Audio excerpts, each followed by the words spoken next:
Welcome, Christian. Thank you very much. Thank you. So, how's life in Sweden?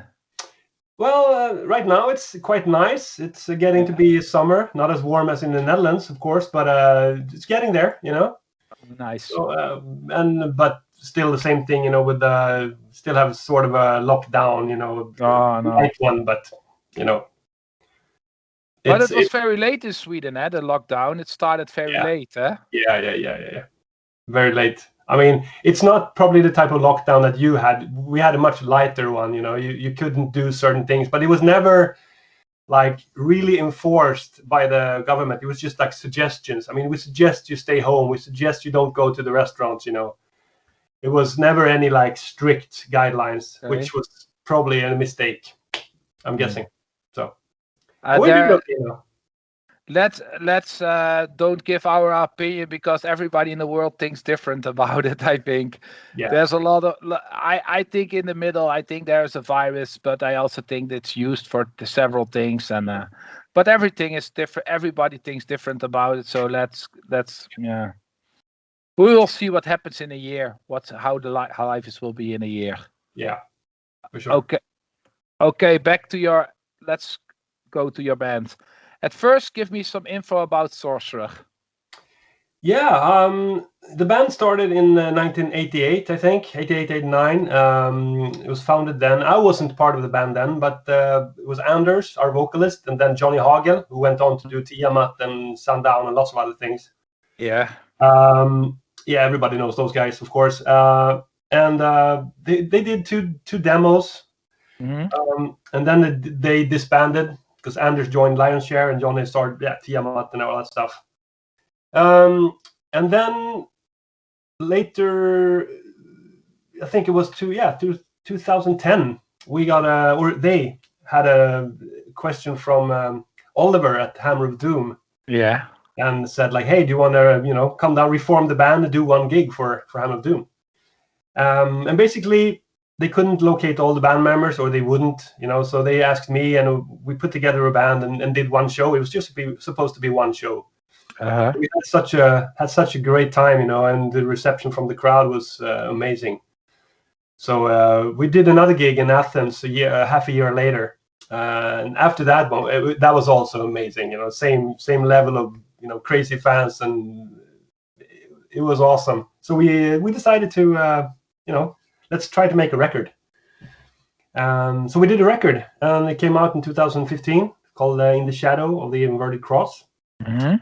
And then we did another one. We signed with Metal Blade Records, and we're still with Metal Blade Records. We did another one called The Crowning of the Fire King. And then our latest one, Lamenting of the Innocent, came out almost exactly, I think, 1 year ago, like late May last year. And that's, we've done a couple of, a few shows here and there, no major touring or anything, but we've done some nice festivals, and we had, of course, some nice gigs lined up before COVID struck. That sucks, but that's where we are now. It's said that you had not the opportunity to promote your album by a tour or something. Yeah, that's really sad. It's the same for every band, but it sucks, of course. And but we wanted to release it. We had a discussion with our label, and they, do you want to hold on to it, until this blows over, or do you want to? Mm.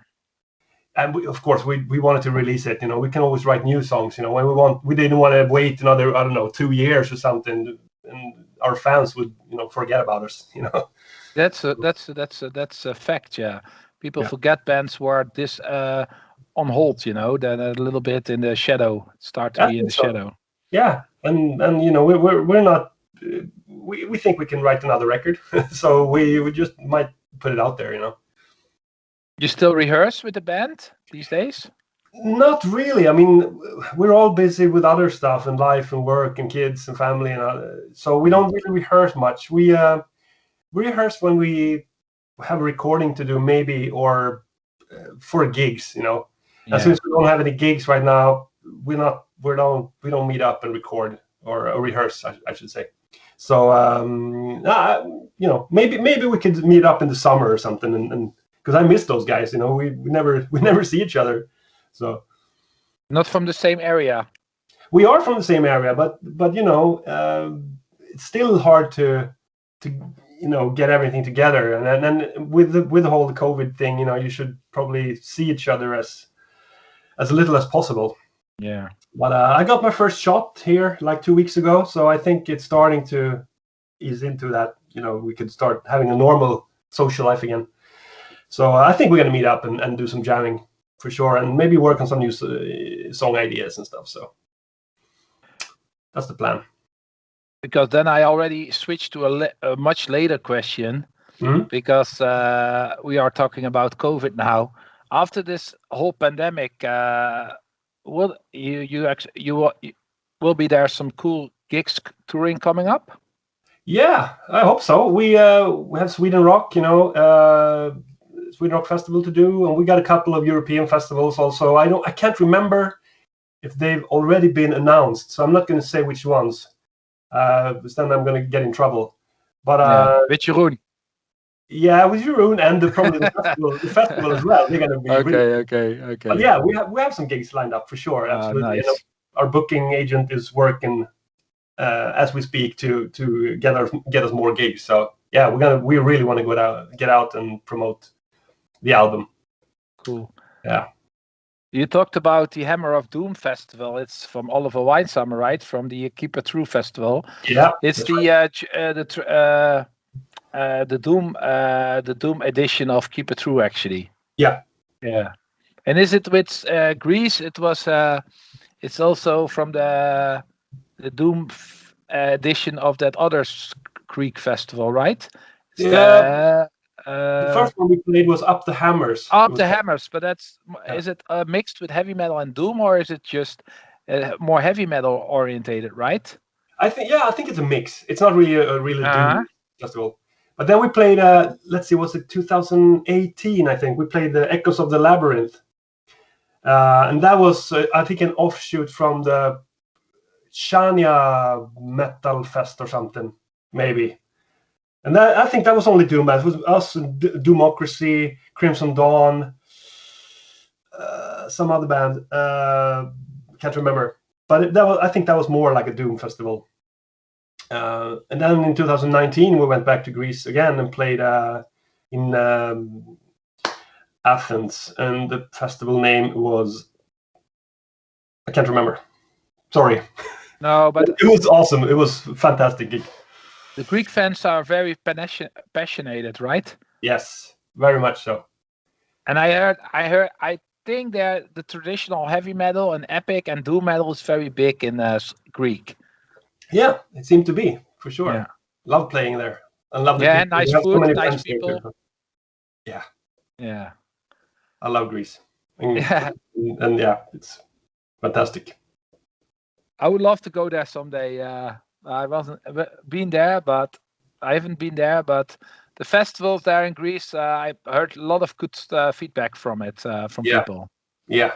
Definitely go if you have the chance, for sure. I will try. Yeah. Back to your music. Which bands were you influenced by, musically and lyrically? Talking about Sorcerer now. Yeah. Okay. Yeah. I think we're influenced. I mean, we're all about the same age, except our bass player, who's a young guy. Yeah, he's in his 30s. So, and we are the rest of us are late 40s or 50s, you know. Yeah. But I would say normal stuff: Black Sabbath, Judas Priest, Rainbow, King Diamond, Metallica, Maiden, all that stuff. You know, the new wave of British heavy metal, and we got pretty diverse influences. I mean, we don't only listen to that. I mean, I love newer stuff, and a lot of people in the band. You know, I love Gojira and Symphony X and pop music, you know, and jazz and everything. So, but I think the main influences would be the old stuff. You know, Priest, Sabbath, King Diamond, Merciful Fate, that kind of stuff. You know. Cool. But we always try to bring in new elements. You know, it's fun to be inspired, because personally, it's difficult for me to be inspired by the old music. I heard it so much, and it doesn't really have the same. I mean, I love it, but that doesn't have the same inspiration factor anymore because I know it so well. It's more like you hear something new and you go, "Oh, well, that's a cool riff." Then sort of the inspiration starts, and you get ideas for songs and beats and stuff. So that's the way it works for me, at least. Are you familiar with the Swedish band is Solitude? Yes, I've heard the name. I think I've heard a couple of their songs. I'm not terribly familiar with them. Some of the guys are friends of mine, and they play a great style of heavy metal with doom and early Murder Sulfate influence. You have to check them out. They are from Uppsala. Oh yeah, I know they're from Uppsala actually. Yeah, I've heard a few of their songs. I'm gonna definitely check them out more. They're really cool. Cool. You recently, Johnny Hagel is responsible for the creative direction and songwriting in the band. Is it still right? Not only he's not the only one writing songs, of course. But he's still involved. Okay, because I wrote that, and I think I have to ask you. But his inspiration and the band's inspiration. What is the main inspiration and all sorts of inspiration by him and the rest of the band in the music and lyrics? Yeah, lyric-wise, he doesn't really write lyrics. It's Anders who's been writing all the lyrics so far. But from the new record, Justin, our bass player who joined the band, he's a really good lyricist. So he wrote some stuff. Okay. On this new one, so that's really good. And Johnny is more like, since he's the founder of the band, he's still, I think we everything sort of needs to go through him. We want his input, of course. He's not playing live with us, but he's still. Yeah, that's strange. That's why I asked you. The little bit weird information on Metal Archives. I was looking like how this is really. Yeah. How's this? Yeah. He's definitely involved with everything, with the band, with merchandise and the business deals, and the dealing with the record companies and everything. And like with the direction, we wouldn't write anything or write something and then bypass Johnny and just go for it.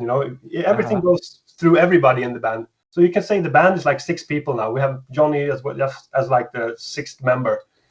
And he does as much as the rest of us do, when it comes to writing and stuff. So it's really a great thing because he didn't want to commit to touring anymore because he's got a family and the situation, but still to have him involved in the process and in the band, it's super. So we have like the best of both worlds. We can still tour and we still have Johnny to add his stuff and song ideas and everything. So that's really important. But you can imagine that it was a weird situation to like, how's this really going here in this band? Yeah. It's sort of like Candlemass, when Leif Edling sort of was not touring with the band, but he's still Mr. Candlemass, Yeah. So he's still behind there and making decisions, of course, and writing music, but he wasn't touring. So kind of sort of like the same situation, I would say. Okay, now, well, I think the fans know now something they didn't know, maybe. Maybe. Yeah. Okay. You recently released your 3rd studio album. That's already a year ago we talked about. Mm-hmm. So how are the reactions on the album? They were really great, actually. Every album has gotten really great reactions, but it's always difficult for us to know, if people will, react favorably to it, or if they think, all right, we heard it all before, it's the same thing, or they changed too much, it doesn't sound like Sorcerer anymore, or whatever, But for us, we can't really do anything about it. We just have to write whatever we like, that gets us excited.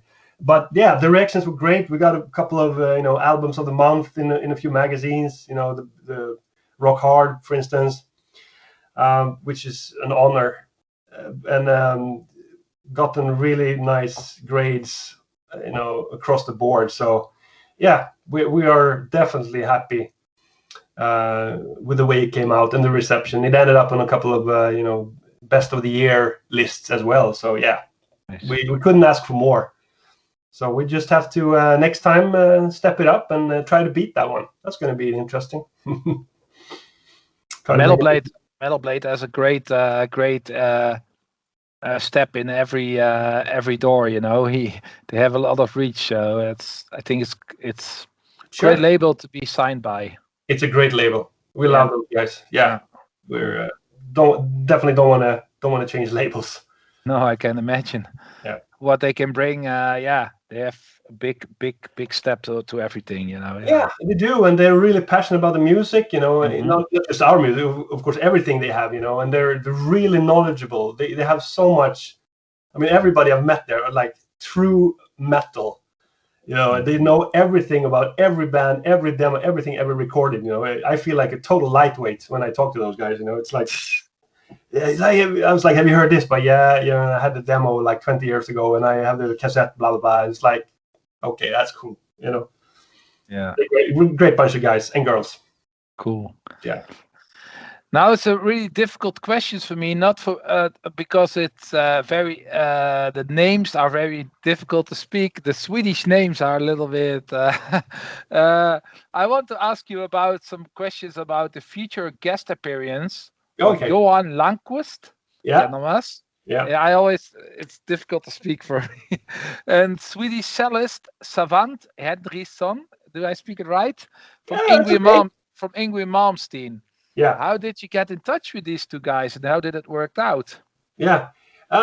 It was Anders, our vocalist, who knew those guys. He's been friends with Johan from Candlemass for like, I don't know, 30 years or something. Really long time, 35 years maybe.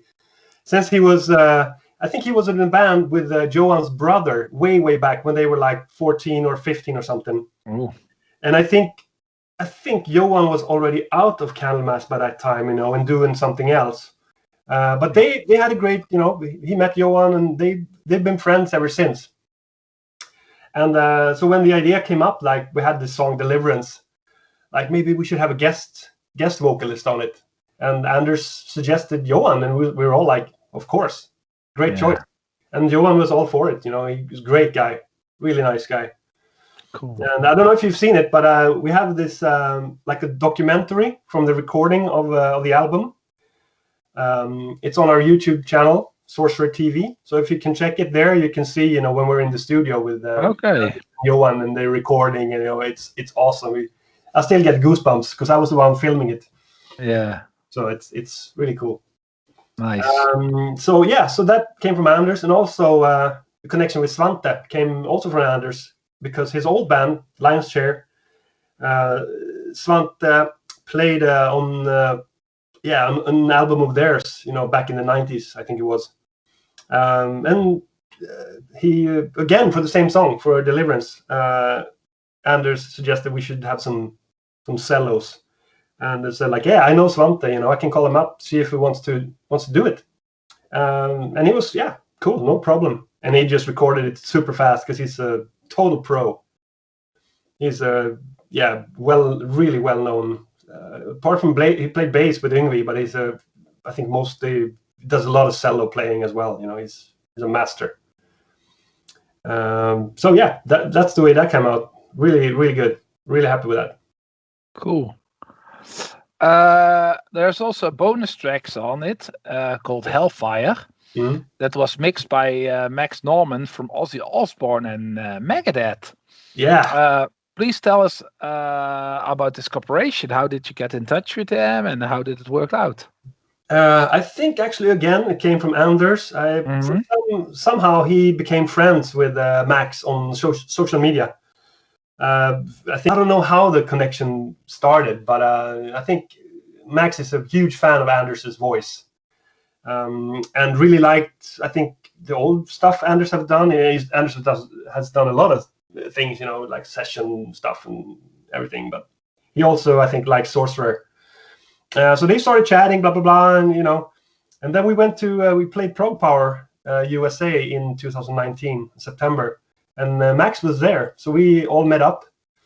And I think the discussion just came up. Hey, do you want to maybe mix one of our tracks, and he did, and we're really happy with that. He didn't mix the whole album because we use a guy named Ronny Björnström, who's mixed everything we've done since we reunited, and we're really happy with Ronny. So, we're gonna keep using Ronny for sure. But it was still really cool to have Max Norman, who is an absolute legend, to have him mix a song for us. It was an honor, for sure. It adds something special on the whole whole complete picture. It's his mix sounds different than Ronnie's, but of course he's a different guy, so he's going to have a different take on it. And he did some really cool things with the arrangement in the beginning, I remember. So it was, he did. I mean, it's Max Norman. Come on, dude's a legend. I mean, what can you say? Like you said, he's done Megadeth and some of my favorite, everybody's favorite Megadeth albums. And he's done, I was watching a video yesterday with Lynch Mob. And he did first Lynch Mob album. Oh, I love that band. That's a great band too. So awesome, And you from see George Lynch from Dokken. Yeah, exactly. Yeah. His solo band, the first record they did, in the 1990. Yeah. And he was sitting there, long-haired Max Norman rocking out by the console, and George Lynch was soloing. It's like, yeah, man, awesome.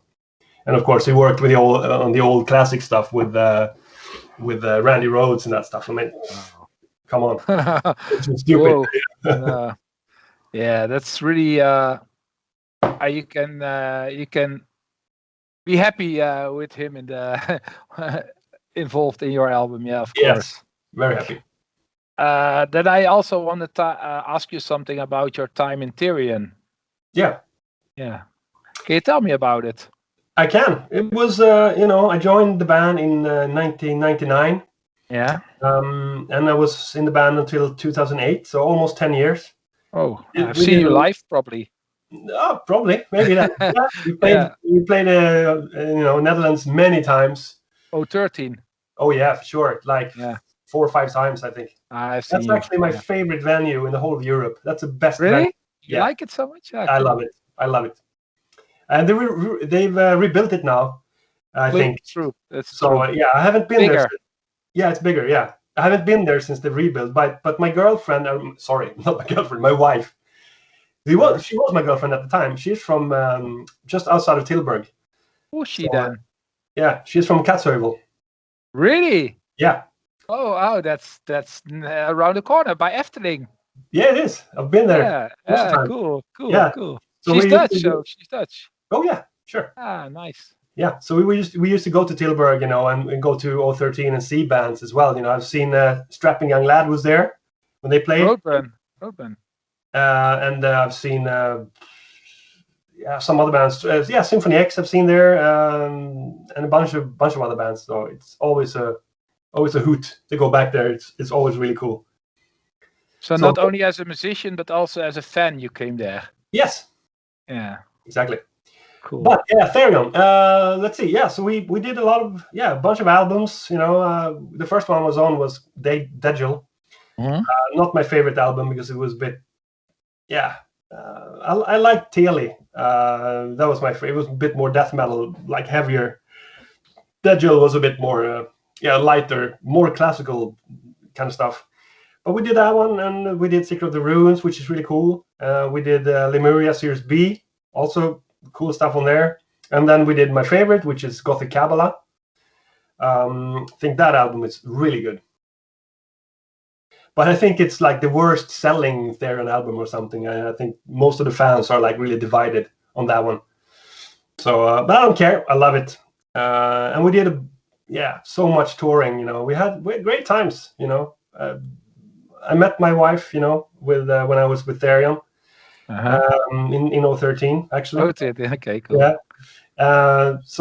But everything comes to an end, and it was time to move on. I think Christopher wanted to move in a different direction with the band musically, and the rest of us wanted to continue to do like a bit more progressive metal direction. That basically what we started on Gothic Kabbalah. We wanted to expand on that, but he didn't want to do it. So we said, yeah, better to just go our separate ways. And yeah, that's it. I think he's happy where he is now, and we're really happy with Sorcerer and my brother in Evergrey, which is another. That's my next question. Yeah, I know. But about one more thing about Tyrion. You played in the Tyrion in the times you were nobody could around Tyrion. Tyrion was everywhere in those late 90s, early 2000s. That Tyrion was everywhere. Everywhere where you were, oh Tyrion are there. Yeah. You know, that was so you could as a metal fan you couldn't you couldn't escape Therion. no, from Tyrion not. No. At that time. That's True. why I said I saw them also many times. Cool. Yeah, about your next question. Is it true your brother is playing the bass in the Swedish progressive heavy metal band Evergrey? And did you guys grow up in a musical family?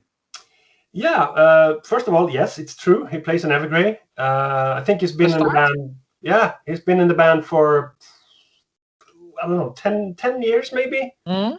I don't remember which was the first record he did, but yeah, he's been there for a while now. At least 4 or 5 albums, I think, they've done with him. Did we grow up in a musical family? Well, my dad played. He had a guitar, a couple of guitars, and he knew some basic chords, which he showed me. But he played really. His main instrument was accordion. Accordion. Yeah, he was a great accordion player actually, and he repaired instruments as well. Yeah. And I tried a little bit of accordion, but it wasn't my thing. Guitar was much cooler. Yeah, of course. So it's not. I mean, there was always music in the house, but not like, not a whole bunch. It was. He was never a professional musician or anything. He was just a hobby guy playing sometimes. Yeah. And my mom is not really musical. Loves listening to music, but not playing anything. Yeah. So, but no, I think it just came mostly from friends, the influence of friends, starting playing, and I remember seeing Metallica. There was a channel back then called we just got the channels from abroad. You don't have just the Sky Channel. Yeah, it was called Super Channel. Super Channel, Power Hour. Yeah. Could have been that. Power Hour. Yeah. Could have been that, yeah. And they showed a video from Metallica's performance of For Whom the Bell Tolls at the Day on the Green in Oakland, I think 85 or something. It's on the Cliff 'Em All DVD now, if you want to, see it. But that one was a huge thing for me. Just watching that, I'd never seen them. I've just seen pictures of Metallica. That was the first time I saw him live. Saw him actually move. Cool. And that was a huge one, like seeing those guys. I think, that music doesn't sound too difficult. I can probably, do that. So that was a big thing. And also Iron Maiden was a huge influence in the beginning. So we just took it from there. And I had a couple of friends who played, and we just started a little band like you do, and everything grows from there. Cool. And do you have any children? I've got 2 children, as far as I know. Okay, how old are they now? My girl is 7 and the boy is 13. And they already start interesting in music? The boy, my little guy, he's got a guitar. Okay. He's more interested in gaming. On the computer. These days, yeah. But the guitar still is sitting in his bedroom. If he wants to pick it up, he can. Yeah. And my little girl, she likes singing a lot, and she dances and everything. Yeah. And we bought her a keyboard so she can play some small melodies, but it's not like hardcore playing or anything right now. So which is cool, they're still young, so they can take it in their own time. Yeah, it's pushing is never good, but it would be nice if you will be, as a father, as a musician. I think you will. It's cool that they do what you like, but you never push it. So yeah. You can. I have also little nephews and so, and yeah, you cannot push what I had a nephew, who was a really sissy boy Mhm. actually.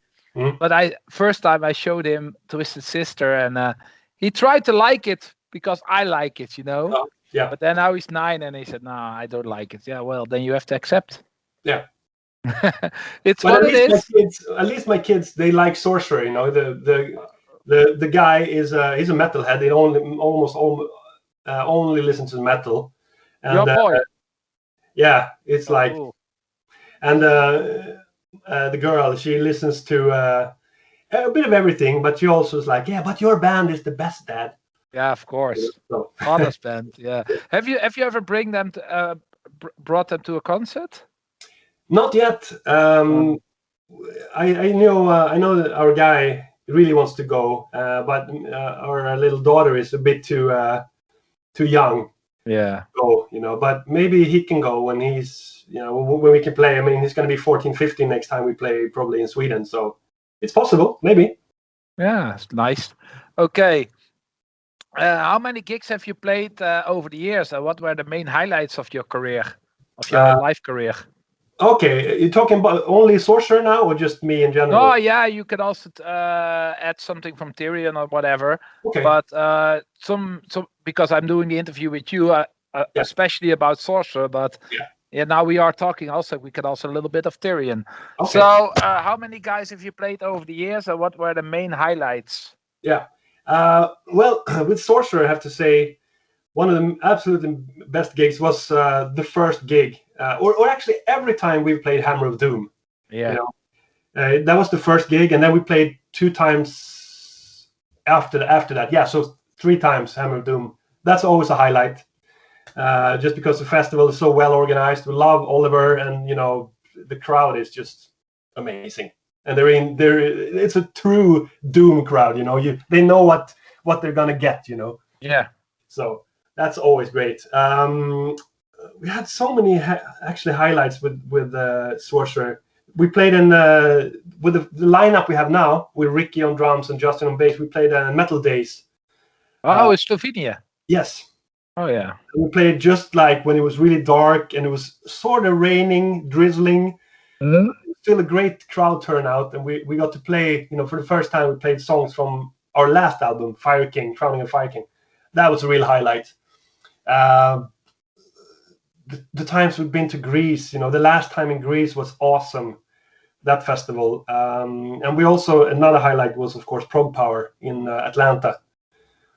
That also sticks out because it's first time for us in the States. That was amazing. The whole trip was just, yeah, we're just really happy to be there. So those would be the main, I think, our main highlights with Sorcerer. And if I take my whole career, including Therion. Let's see. The first time we played in Wacken was pretty special because it's Yeah, such I a can imagine. big crowd. My first gig with Therion actually was Dynamo Festival in '99. 90? 1999. Ah, I Yeah. think I was there. That was with Tyrion, huh? Yes. Yeah, yeah. And it was the same year that I know Metallica headlined. I know that. And we played in one of the tents, and it was, I mean, that was the biggest crowd I'd played for up until that point. I don't know, 15, 20,000 or something. I don't know, but it was huge. That was a huge one for me.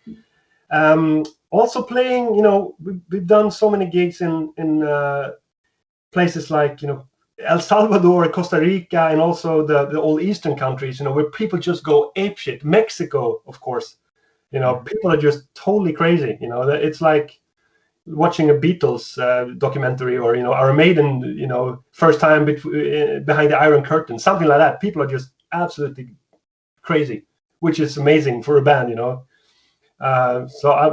Those gigs are really close to my heart. And I think with Aaron, we were a really great live band. I think we really delivered on the stage. So I think those would be my highlights. Cool.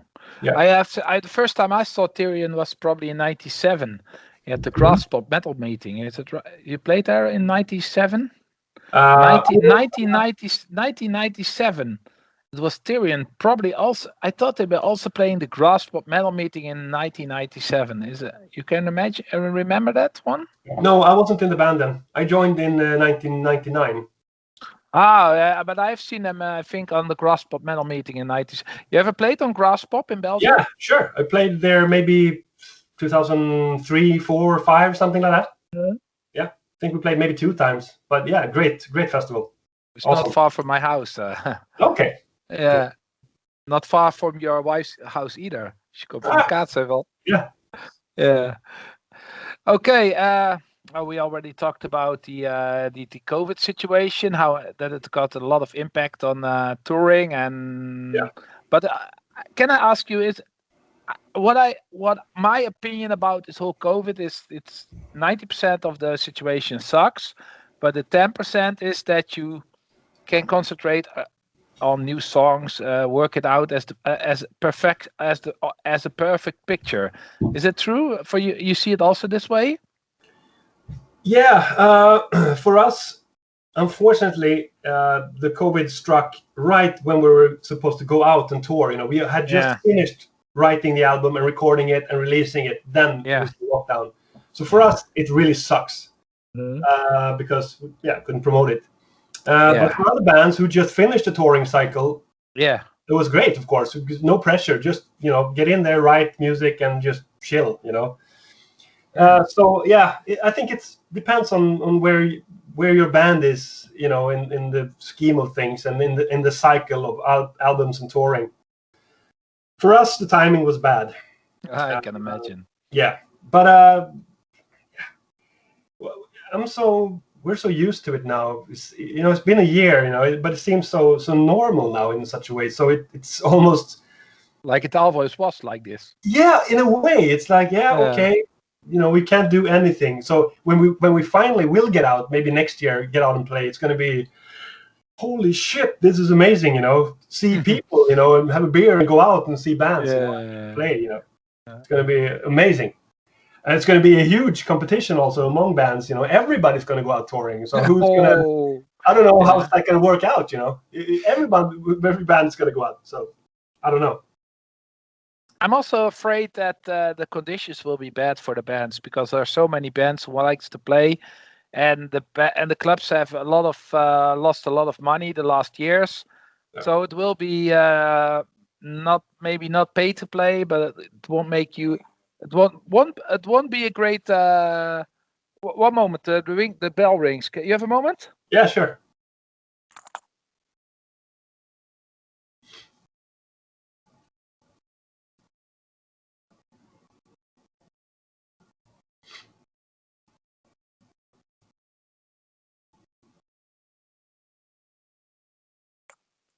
CDs were there. Oh, okay. Awesome. So sorry, that was no problem. Anyway. Okay.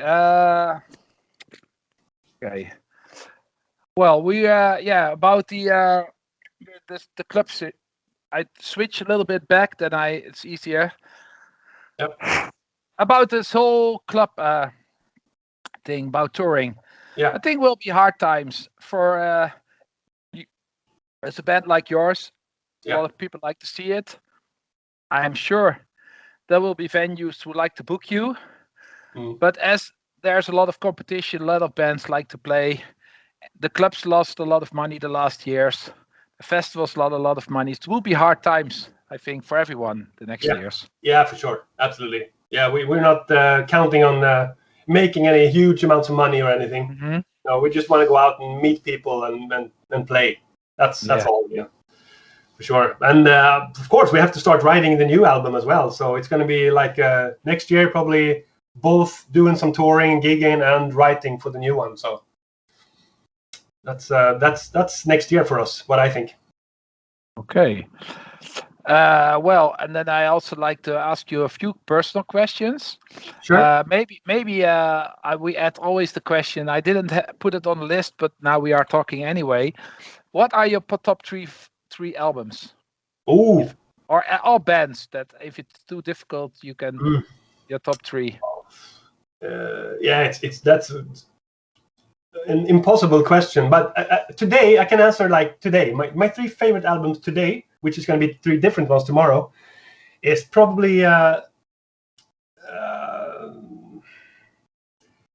think Dream Theater, Images and Words is always going to be very near the top. I love that album. It's awesome. Queenstrike, Operation Mindcrime. Ingrid Malmsteen, Marching Out. I would have to say those three, but I can name, of course, like another 25, 30 albums which are up there for me. There's a band, few people know about them, but they call T-Ride. What? T-Ride. They only made one album. They released it back in 1993, I think, or 92. Okay. It's a trio, just three people. The music sounds like a mix between like Queen, Van Halen, and Def Leppard kind of thing. Oh. It's on, you can check it out on the streaming services. It's there now. But the thing is, I only had a cassette of it because I got it when I was in the States studying guitar back in 1994. And a guy came over and had this tape of that album and played it for me. And I was like knocked out, blown away by it. It sounds like nothing else, So I had him give me the tape. And then I only had that tape to play, for must have been 10 years, no more, 20 years. Let's see. No, 94, 2004, 10 years. Yeah. I had it for about 10 years, only the cassette. And I was afraid of it, losing it. And I was looking, everywhere for a CD or a vinyl. I couldn't find it. But then actually one time with my wife, she was my girlfriend at the time. We were in... I think we're in Tilburg, going through like a used CD store, Okay. used albums. Yeah, definitely Tilburg. I think, yeah. And I was just looking for the bin, and just that album came on. It was like, yeah. I found the CD. Yeah. It was like seeing the light of God, Yeah. So yeah, that was a happy moment. So that one is very special to me. And also I have to mention Faith No More. I'm a huge Faith No More fan. Me too. I love them too. Yeah. So, and I mean, The Real Thing for me, and also King for a Day, Fool for a Lifetime. That's always going to be up there for me. Cool. That's awesome. But of course, I mean, the Maiden albums, Somewhere in Time, Peace of Mind, Killers. Somewhere in Time is my favorite. Yeah. I love the atmosphere on the album. Yeah, I love it, and that's always going to be also, top 10, top 5. So it's a hard question for sure, But yeah, there you have some of my choices. What you're talking about this second hand, we as metal fans, a lot of people have already a lot, and you but then that finding that typical record you're searching for like 20, 30 years, and every time you come in the store, it's like, no, yeah. Going away with empty hands, and then finding that treasure, it's a magic moment. It is for sure. Yeah. And nowadays a little bit easier with eBay and Discogs and everything. You can find stuff, but for price, yeah, for sure. Yeah, it was $2.50 for a CD in Tilburg that time. Like €2.50 or something. Yeah. And about a little bit about Sweden. Last thing. Yeah. How's the current scene there? And are there some bands I would look out for? Like you would suggest? Mm-hmm. Yeah. The scene. I think it's pretty decent. The bad thing is a lot of clubs have been closing, and I'm not talking now in the pandemic. I'm talking already before the pandemic. Yeah. Like really a lot of clubs, especially in Stockholm, has been closing down. Because of mostly because of complaints from neighbors. Really? Yeah. Fuck. And it's so fucking stupid. There's some old lady living, down the block. But yes, I can hear loud music. And then, close down the club, It's crazy. So go live on a farm. Yeah, or someone living in the same house, and I don't like this music, So then they write an angry letter, and then they close down the club, Crazy. So at least half of the places you could play has been, cut. There's really a shortage of places for like mid-level bands or smaller to mid-level bands. I mean, you got the arenas, but I mean, come on, we got like 3 huge arenas, but come on, you have to have places for bands who are just starting out. That's what's missing. A club for like maybe 200-300 people. That's what's been disappearing. As far as bands go, I have a favorite new band. They're called Nestor. Nestor. Yeah. Okay. It's actually, again, our vocalist Anders hipped me to them. They play sort of melodic A&R-ish kind of metal, with an 80s kind of twist, maybe, Okay. and super well written and performed. Check them out. I think they've released 2 brilliant videos like in the last month or 2. The last one came out last week, actually. The last one's called 1989.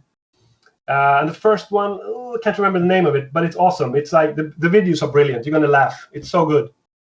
Young guys? No, not young. Probably like us. Maybe early 40s or something. There. Okay. And this guy, who's the main guy, the vocalist in the band, and I guess, I don't know, maybe main writer or something, maybe. He has another band, or had another band called Straight Frank. And they made an album back in 2012, I think. Yeah. And it's also on, if you're on, streaming services, you can check that out. That's more grungy, but still amazing songs and amazing vocals.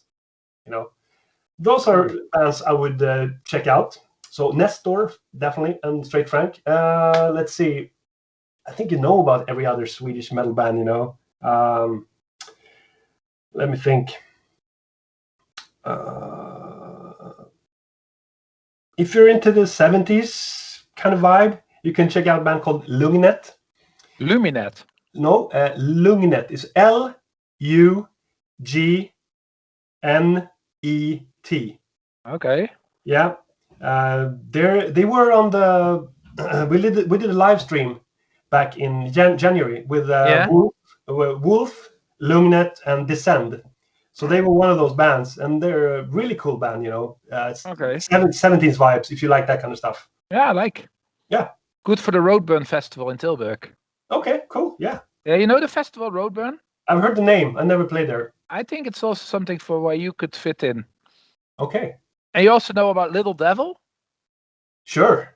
Yeah, we were gonna play our release gig at Little Devil for the last album we did a year ago. We were gonna play there. But you played there, eh? No, we were supposed to play, but then the lockdown. Yeah, I saw lockdown. Yeah. Are you gonna go back there? I hope so. I would love to. I will ask you, Jeroen, that he gives me some inside information. Yeah, that would be cool. I don't know, but it was supposed to be like a really small place. I heard. Yeah, it's 150 but people. I love playing, tiny places, like that. It's great. You get really close to the audience. Yeah, awesome. I'm sure it will be packed if you play. I'm sure. Yeah, we can at least bring friends, from close by, Yeah. So. Well, your last words. What do you? Is there something you like to tell us? What I didn't ask, or? No, I think you had really great questions. Last words. Just thank you to everybody, still listening to us, and and the metal, keeping the metal scene, alive. Buying, in these times, buying merch, buying CDs, buying whatever you can, and just spreading the word on social media or to friends and stuff. That all makes a difference. That's the whole point. And if that wasn't the case, we couldn't be doing this. So yeah, thanks to our fans, thanks to everybody who's supporting us, for sure. Heartfelt. Yeah, it's also like for us both. I would ask the people like our page and like our subscribe, and the same goes for you guys. I think Sure. I mean, yeah, you can. subscribe and like the pages of Sorcerer. Yeah. You can find us on Facebook, of course, and Instagram, and our YouTube channel. We have a small YouTube channel, but Okay. like I said, we have some cool stuff there, like a 4-part documentary I told you about the last album. You can check that Yeah. out, and some from the gigs we've done, like little vlogs and stuff. So yeah, please subscribe to that. Sorcerer TV is the address. I will do it after the interview. I hope you can do the same with my channel. Then Sure. will be Of course. cool. Yeah. Oh, well, I hope to see you in Netherlands or Germany or Belgium soon. That's the places I visit concert mostly. Yeah. But maybe somewhere else. I don't know. I go to the US in September, so maybe I see you there. I don't know. But let me surprise you. When there's a gig, I will try to come over and we can. Awesome. Yeah. I mean, just check with Jeroen. He's going to tell you. He will tell me. He will tell me. Of course. Well, thank you very much for your time. Thank you. It was a really great interview. Great. Yeah. Yeah. Sorry for a little bit the technical issues in the beginning, but Don't worry about it. It happens. Okay. It's all right. Okay. Right. Thank you very much. All right. Thank you. Horns up. And maybe we see each other at the Efteling walking by. Sometimes. Who knows? You never know. By Lange Jan. Yeah. Yeah, exactly. Lucky Young and Jan. Okay. That's good. Cool. Thank you very much and good luck with the band and everything. And greetings to Jeroen, your manager, and to everybody there. Absolutely. Thank you very much. Thank you, man. Take care. Bye-bye. Bye-bye.